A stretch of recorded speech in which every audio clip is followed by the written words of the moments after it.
अस्सलाम dear students. आज हम रियल और कॉम्प्लेक्स नंबर्स के बारे में जानेंगे कि रियल नंबर्स क्या होते हैं और कॉम्प्लेक्स नंबर्स क्या होते हैं।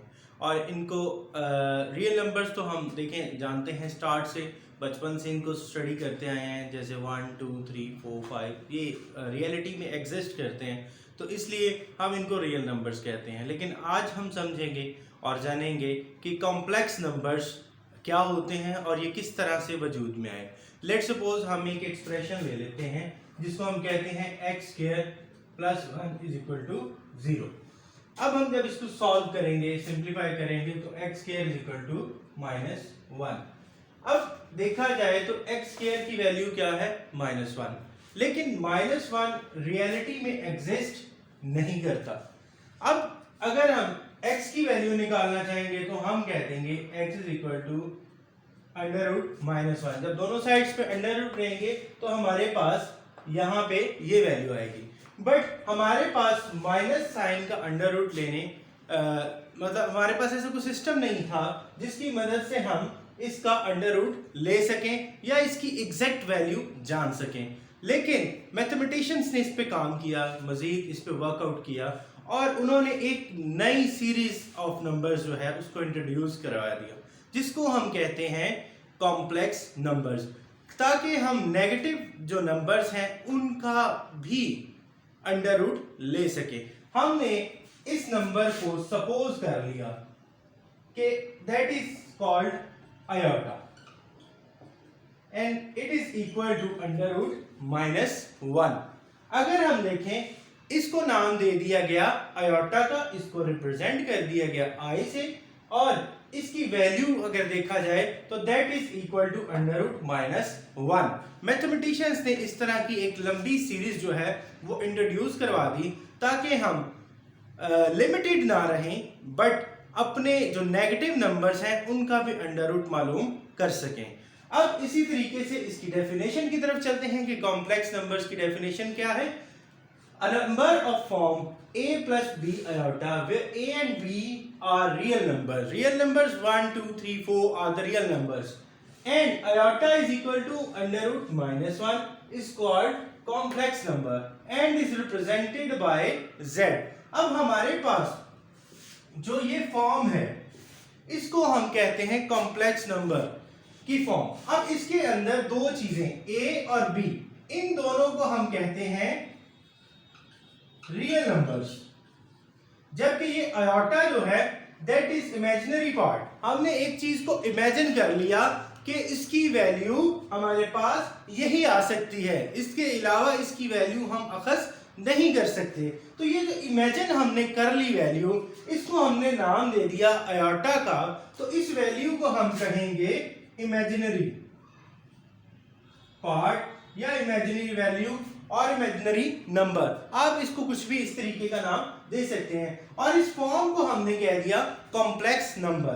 अब यहाँ पे हमारे पास ये दो रियल नंबर रिप्रेजेंट कर रहे हैं, जबकि आयोटा जहां पे भी आपको नजर आए इसकी वैल्यू आपको यही एडजस्ट करनी है जहां पे भी आपको ये नंबर नजर आए। अब अगर देखा जाए, अगर आयोटा की वैल्यू है अंडर रूट -1, जब आप इसको सॉल्व करोगे, दोनों साइड्स पे स्क्वायर लेते हो, तो हमारे पास आयोटा स्क्वायर की वैल्यू आ जाती है -1। इसी तरीके से आप नेक्स्ट आयोटा क्यूब, आयोटा की पावर 4, आयोटा की पावर 5 आगे हम देखेंगे और इनको सॉल्व भी करेंगे। लेकिन ये दो बेसिक आपकी नीड है कि iota is equal to under root -1 and iota square is equal to -1। ये आपने हमेशा याद रखना है। यहाँ पे मजीद चलते हैं, हमारे पास इस नंबर के अंदर दो पार्ट्स हैं। रियल नंबर को हम कहेंगे real part, but real part will be up to this one, जबकि ये पार्ट जो है जो एक नंबर के साथ आयोटा की साइन को रिप्रेजेंट कर रहा है, इसको हम कहेंगे इमेजिनरी पार्ट। अब चलते हैं एक्सरसाइज 2.5 की तरफ और मजीद आयोटा की पावर्स के बारे में देखते हैं। इसमें हमें डिफरेंट पार्ट्स दिए गए हैं। क्वेश्चन नंबर 1 में बोला है इवैल्यूएट कि आयोटा की पावर अगर 7 हो तो इसका क्या आंसर आएगा। अभी हम देखते हैं इसको किस तरीके से सॉल्व करना है। हमने लॉज ऑफ एक्सपोनेंट में देखा था कि हम बेस के ऊपर उसके एक्सपोनेंट्स को क्या करते थे, डिवाइड कर देते, पावर्स को डिवाइड कर देते थे। तो यहाँ पे भी हम कुछ इस तरीके से करेंगे, क्योंकि हमें मालूम है iota square is equal to -1। तो हम क्या करते हैं, कोशिश ये करेंगे कि हम इससे फायदा उठाएं कि हम इनकी पावर्स को इस तरीके से डिस्ट्रीब्यूट करें कि यहाँ पे इसकी पावर 2 आए। -1 क्योंकि हमें मालूम है कि iota square is equal to -1 होता है, तो यहाँ पे हम इसको इसी तरीके से डिस्ट्रीब्यूट करते हैं। हम लिखते हैं आयोटा 6 डॉट आयोटा, आयोटा की पावर यहाँ पे 1 है, इन दोनों को प्लस करें तो 7 दोबारा से आपको सामने नजर आएगा। अब हम यहाँ पे देखते हैं कि आयोटा की पावर 6 है, तो हम देखते हैं कि अगर हम इसको आयोटा का स्क्वायर और उसका क्यूब डॉट आयोटा लिख दें तो ये गलत नहीं होगा, क्योंकि जब आप इनको मल्टीप्लाई करेंगे तो हमारे पास इसकी पावर फिर से वही आ जाएगी। नेक्स्ट आगे चलते हैं। अगर आयोटा स्क्वायर की वैल्यू है -1 तो हम इस आयोटा स्क्वायर को इससे रिप्लेस कर देते हैं। हम कहते हैं iota square is equal to -1 और उसका क्यूब डॉट आयोटा। अब जब -1 का क्यूब लेंगे तो that will be equal to -1। -1 की कोई भी पावर होगी, अगर वो पॉजिटिव इवन नंबर होगी तो फिर वो 1 में चेंज हो जाएगा, लेकिन अगर वो ऑड होगी 3, 5, 7, 9, 11 what ever will be the odd number, तो उसकी पावर -1 ही रहेगी, वैल्यू -1 ही रहेगी। लेकिन अगर यहाँ पे आ जाता है 2, 4, 6, 8 जिनको हम कहते हैं इवन नंबर्स, तो ये 1 में कन्वर्ट हो जाएगा। अब यहाँ पे क्यूब था तो हमने क्या किया, इसको एज इट इज -1 लिख दिया डॉट आयोटा। जब ये आयोटा -1 से मल्टीप्लाई होगा तो हमारे पास माइनस आयोटा आ जाएगा और यही इसकी सिंप्लीफाइड फॉर्म है। नेक्स्ट चलते हैं। हमारे पास आ जाता है आयोटा की पावर 50। तो फिर हमारी थिंकिंग सेम रहेगी कि हमने इसको आयोटा स्क्वायर के अंदर चेंज करना है ताकि हम इससे फायदा उठा सकें जिस चीज का हमें ऑलरेडी मालूम है कि iota square is equal to -1। तो हम इसको भी इसी तरीके से डिस्ट्रीब्यूट करते हैं। हम कहते हैं आयोटा स्क्वायर और यहाँ पे 25। जब ये देखते हैं आयोटा स्क्वायर की पावर क्या आ गई 25, तो हम -1 आयोटा स्क्वायर की वैल्यू -1, जबकि इसकी पावर क्या आ गई 25। जब आयोटा की -1 की पावर ऑड है तो हम इसका आंसर ऐसे ही लिख देंगे और जो कि है -1। नेक्स्ट चलते हैं आयोटा की पावर 12 की तरफ। थर्ड पार्ट है, सेम वही प्रोसीजर्स करेंगे। आयोटा स्क्वायर लिखेंगे और बाहर आ जाएगा 6। यहां पे हम रिप्लेस कर देंगे दोबारा से आयोटा को -1 के साथ और पावर है 6। तो जब इसकी पावर इवन होगी तो that will be converted into 1। इसका आंसर आ जाएगा 1। फिर आयोटा की पावर है 8। सेम माइनस को हम जब सेपरेट करेंगे, क्योंकि हमें तो आयोटा स्क्वायर की वैल्यू लेनी है लेकिन उसके साथ माइनस साइन नहीं, हम माइनस साइन को सेपरेट कर देंगे। जब -1 यहाँ पे सेपरेट करते हैं तो एक चीज का ख्याल रखिएगा, अगर ये पावर आयोटा की है तो ये पावर माइनस के साथ भी इसका लिंक है, तो हम इसको भी इसके ऊपर डिस्ट्रीब्यूट करेंगे, सेपरेट करेंगे। तो इसी तरीके से हम साथ लिख देते हैं आयोटा की पावर 8। अब जब -1 की पावर 8 है दैट इज इवन नंबर, तो ये आ जाएगा 1। अब इसको हम डिस्ट्रीब्यूट कर देते हैं आयोटा स्क्वायर और बाहर है 4। जब हम 1 और आयोटा की पावर -1 और इसकी पावर 4 एक इवन नंबर है। जब इवन नंबर को देखते हैं तो 1 into 1, तो हमारे पास इसकी वैल्यू आ जाएगी 1। जिस भी नंबर से मल्टीप्लाई होता है आंसर सेम ही रहता है, इसलिए जब 1 से मल्टीप्लाई हुआ तो यहाँ पे आंसर 1 आ गया। नेक्स्ट क्वेश्चन की तरफ चलते हैं। क्वेश्चन नंबर 1 का पार्ट 5 है हमारे पास, माइनस आयोटा की पावर 5। तो जैसे हमने प्रीवियस पार्ट में किया था कि हमने -1 सेपरेट किया था, क्योंकि 1 अगर माइनस को सेपरेट करेंगे तो 1 अपनी एक आइडेंटिटी रखता है कि जिस भी नंबर से मल्टीप्लाई होता है वो वही नंबर सेम रहता है। अगर 1 को आयोटा के साथ भी मल्टीप्लाई करेंगे तो आयोटा ही आंसर आएगा, इसलिए हमने 1 उसके साथ -1 की पावर 5 लिख दिया, जबकि हमारे पास आयोटा इधर आ गया और आयोटा की पावर 5 आ गई। जब -1 की पावर ऑड होगी तो -1 एज इट इज -1 ही रहेगा, तो यहाँ पे -1 आ गया। आयोटा की पावर को हम फिर से चेंज करते हैं स्क्वायर के अंदर, तो आयोटा सेपरेट हो गया, जबकि आयोटा की पावर 4 सेपरेट हो गया। अगर आप इन दोनों को ऐड करेंगे तो हमारे पास आ जाएगा आयोटा की पावर 5। हमें मालूम है कि आयोटा स्क्वायर और उसका स्क्वायर, फिर minus iota -1 iota, iota square की पावर आ गई -1 और उसका स्क्वायर। जब यहाँ पे -1 के ऊपर इसका स्क्वायर है तो ये पॉजिटिव में कन्वर्ट हो जाएगा और -1 आयोटा और यहाँ पे आ जाएगा 1। जब 1 इस आयोटा से मल्टीप्लाई होगा तो यहाँ पे आयोटा रह जाएगा, और जब आयोटा -1 से मल्टीप्लाई होगा तो यहाँ पे आ जाएगा माइनस आयोटा। तो ये है आपका इस क्वेश्चन का आंसर। नेक्स्ट चलते हैं पार्ट नंबर 6 की तरफ, क्वेश्चन नंबर 1 के।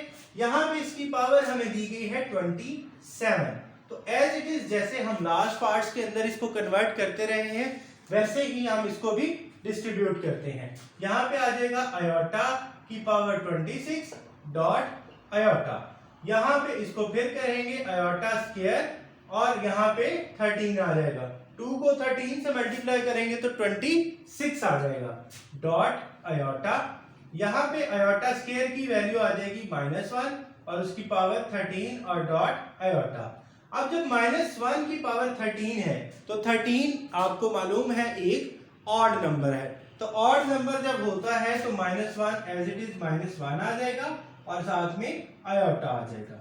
जब आयोटा -1 से मल्टीप्लाई किया जाएगा तो answer will be minus iota. ये था आपका question number 1। That was very simple. अगर इसमें कोई समझ ना आए तो आप कमेंट सेक्शन के अंदर अपने क्वेश्चंस पूछ सकते हैं, और अगर किसी भी एक पार्ट के हवाले से आपको कोई भी प्रॉब्लम आता है या किसी भी किस्म का आपका क्वेश्चन है तो आप ईमेल भी कर सकते हैं। मैंने डिस्क्रिप्शन के अंदर सारी चीज़ें दी गई हैं, आप उसमें किसी भी जगह पर रब्ता कर सकते हैं। नेक्स्ट क्वेश्चन नंबर 2 में हमें कहा गया है कि हमने कॉन्जुगेट लेना है। अब कॉन्जुगेट किस तरीके से लिया जाता है ये मैं आपको सबसे पहले एक्सप्लेन कर देता हूँ, उसके बाद हम क्वेश्चन नंबर 2 की तरफ चलेंगे। हमारे पास फॉर्म दी गई थी a + b आयोटा। अब यहाँ पे आपके पास ये रियल पार्ट था और ये इमेजिनरी पार्ट था। जब यहाँ पे आप इसको कहेंगे हम रियल और इसको कहेंगे इमेजिनरी,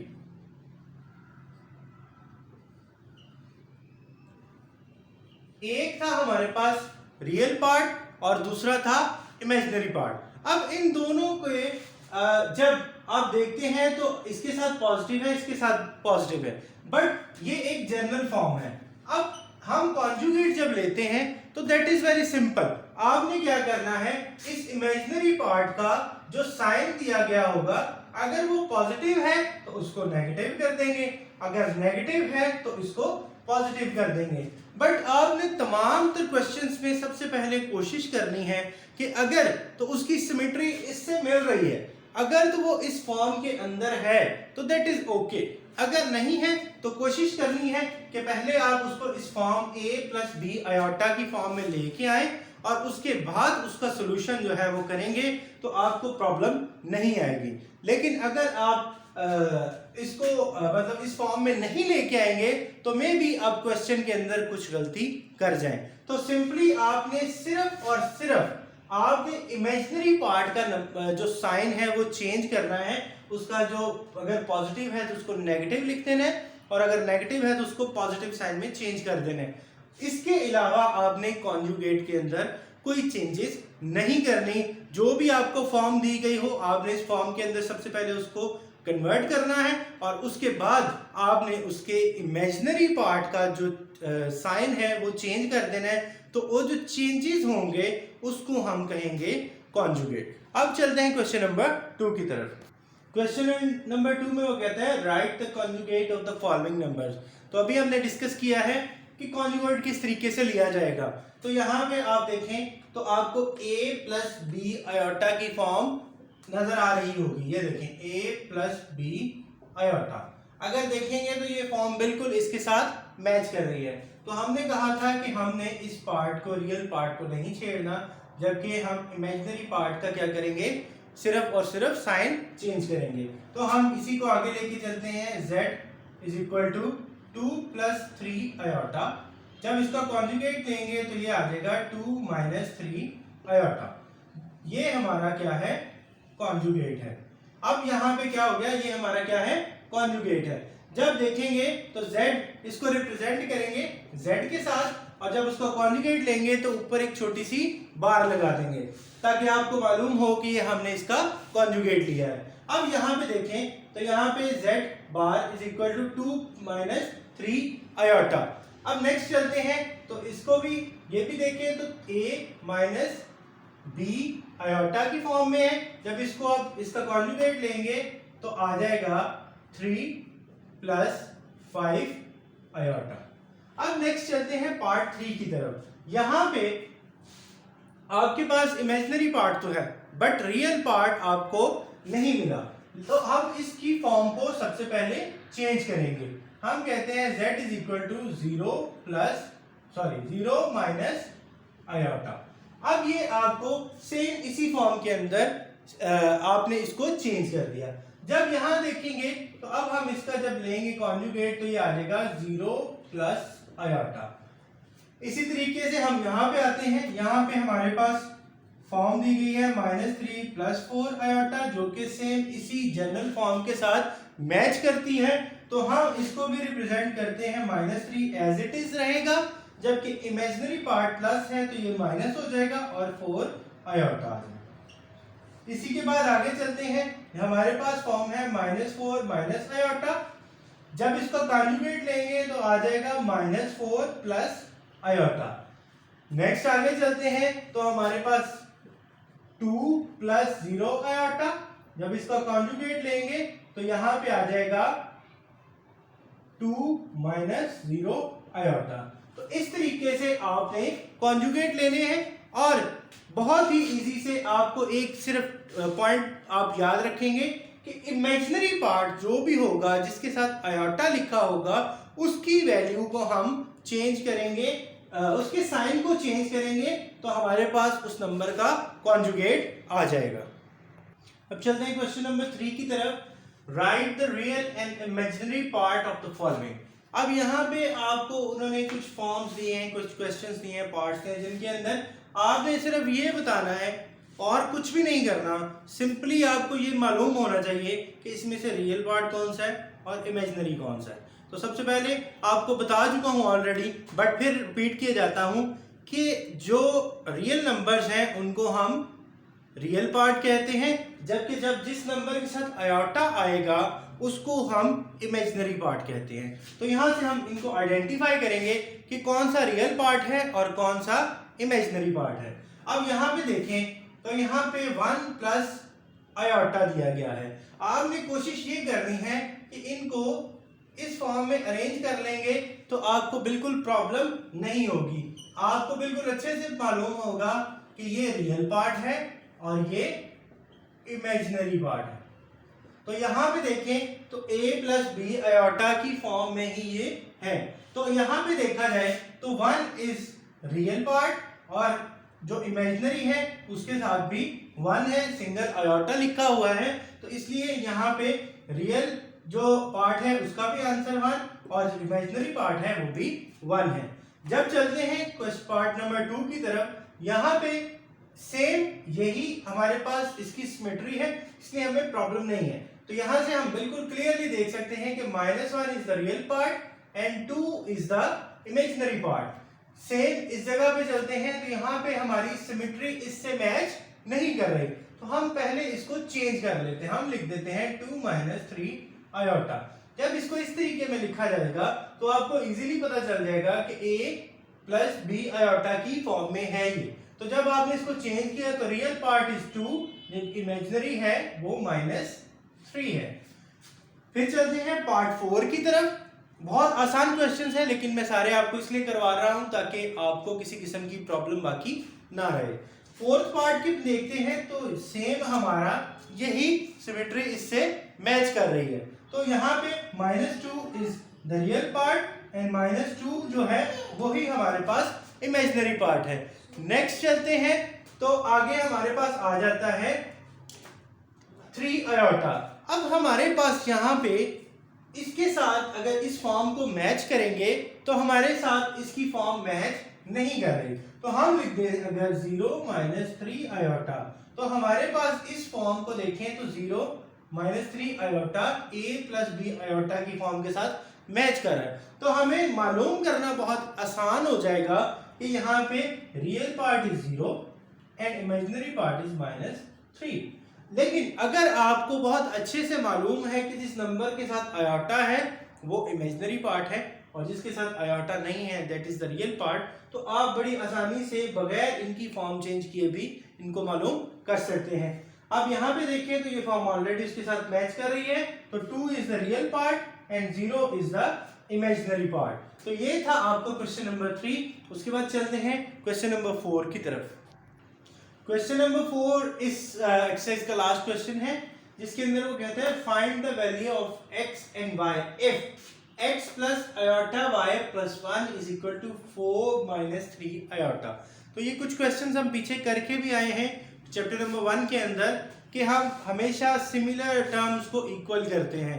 तो इसी तरीके से जो हमारे पास यहाँ पे देखते हैं तो यहाँ पे हम सबसे पहले इसको अरेंज करते हैं x प्लस, अगर आप इस आयोटा को बाद में लिख दो या पहले लिख दो इससे फर्क नहीं पड़ता, तो हम लिख देते हैं y iota plus 1 is equal to 4 - 3 iota. अब हम आयोटा वाली टर्म्स को देखते हैं तो हम लास्ट पे ले आएंगे और बाकी टर्म्स को पहले ले आएंगे। x plus 1 plus y iota is equal to 4 - 3 iota. अब अगर देखा जाए तो हमारे पास ये आ जाता है a प्लस b आयोटा और ये भी आ जाता है a प्लस b आयोटा की फॉर्म में। तो ये इसके इक्वल है करस्पॉन्डिंग और ये करस्पॉन्डिंग इसके इक्वल है। तो ऐसे ही हम क्या करते हैं, कहते हैं जी x plus 1 is equal to 4 और आयोटा वालों के इक्वल आ जाएंगे और वो आ जाएगा y इज इक्वल टू -3। तो यहां से सिंपली y की वैल्यू तो हमने निकाल ली, x की वैल्यू निकालते हैं अब। तो x इज इक्वल टू 4, यहाँ पे ये प्लस 1 है, जब ये इज इक्वल से दूसरी साइड पे जाएगा तो -1 हो जाएगा। हमारे पास आ जाएगा x इज इक्वल टू 3। तो हमारे पास x और y की वैल्यू जो है वो हमने बड़ी आसानी से निकाल ली, क्योंकि हमें पता था कि आयोटा की वैल्यू आयोटा के इक्वल ही हो सकती है और रियल पार्ट की वैल्यू रियल पार्ट के इक्वल ही हो सकती है। तो इस तरीके से हमने x और y की वैल्यूज जो हैं उनको बड़ी आसानी के साथ जो है वो सॉल्व कर लिया। तो उम्मीद है आपको ये एक्सरसाइज बहुत अच्छे तरीके से समझ आ गई होगी। मजीद किसी किस्म की कंफ्यूजन हो या कोई क्वेश्चन समझ ना आया हो या आपको मजीद किसी एक्सप्लेनेशन की ज़रूरत हो तो आप कमेंट सेक्शन के अंदर कमेंट करें और मैं उनके आपको पॉजिटिव आंसर्स लाजमी दिया करूँगा। Thank you so much.